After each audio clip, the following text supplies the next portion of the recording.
Assalamualaikum warahmatullahi wabarakatuh. Selamat siang pemirsa. Kita jumpa lagi di channelnya Sarjana Ngarit di konten edukasi, motivasi, dan berbagi. Ini pemirsa, saya lagi di kandang koloni, kandang kawin koloni pemirsa.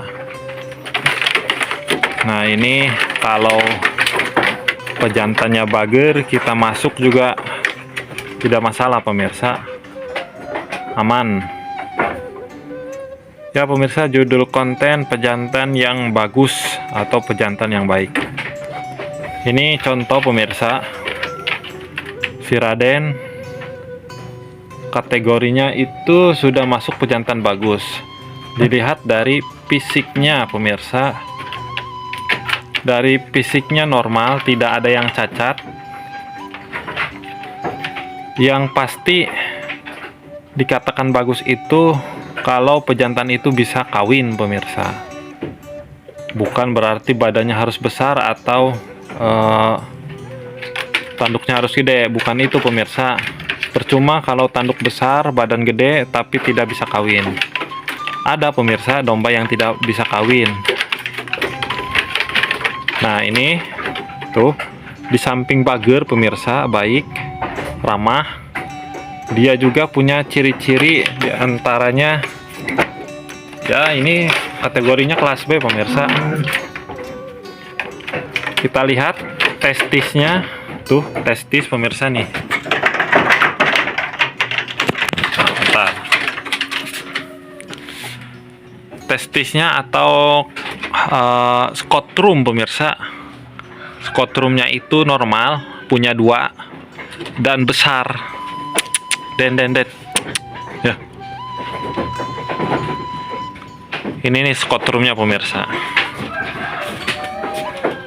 Dia malik.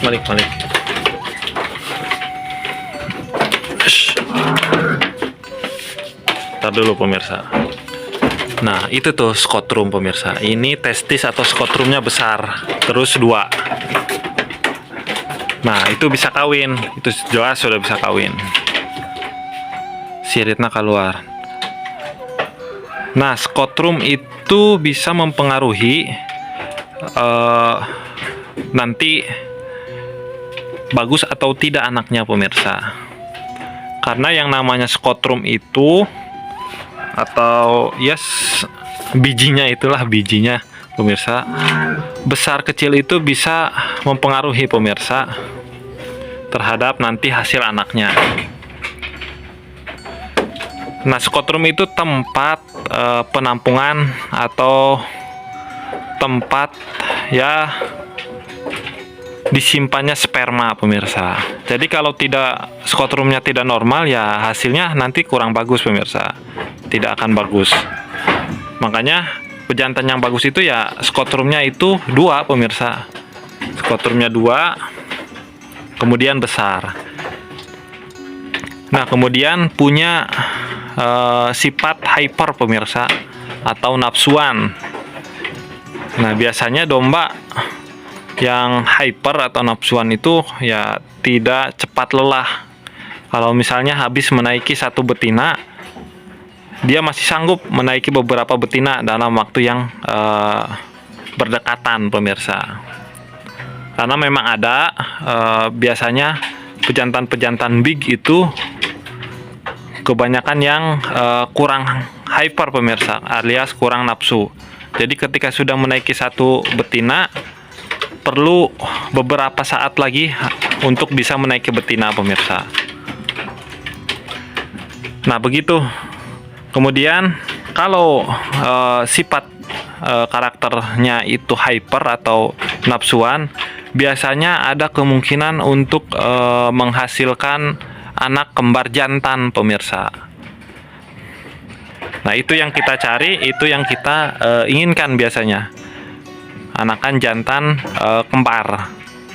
Begitu pemirsa. Jadi jangan salah pilih, jangan sampai salah dapat betina, dapat pejantan pemirsa.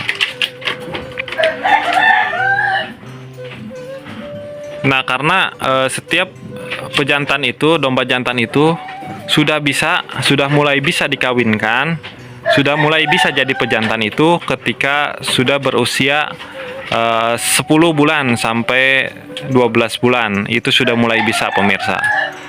Adapun beberapa orang menggunakan pejantan itu yang sudah berusia 3 tahun, pemirsa. Karena pada usia sudah 3 tahun itu sudah mulai puncak-puncaknya, pemirsa. Puncak-puncaknya bagus-bagusnya menghasilkan produk, pemirsa, menghasilkan anak. 3 sampai 6 tahun, pemirsa. Jadi domba Garut mah usia 3 tahun itu masih muda. Malah bisa dikatakan sebagai puncak-puncaknya. Lagi bagus-bagusnya dijadikan pejantan. Begitu, pemirsa. Nah, kalau masalah ramah atau baiknya itu sisi lain lah, pemirsa. Tapi yang jelas, kalau pejantan bagus, yaitu yang saya sebutkan tadi, punya skotrum yang lengkap, artinya punya 2 biji lah, pemirsa.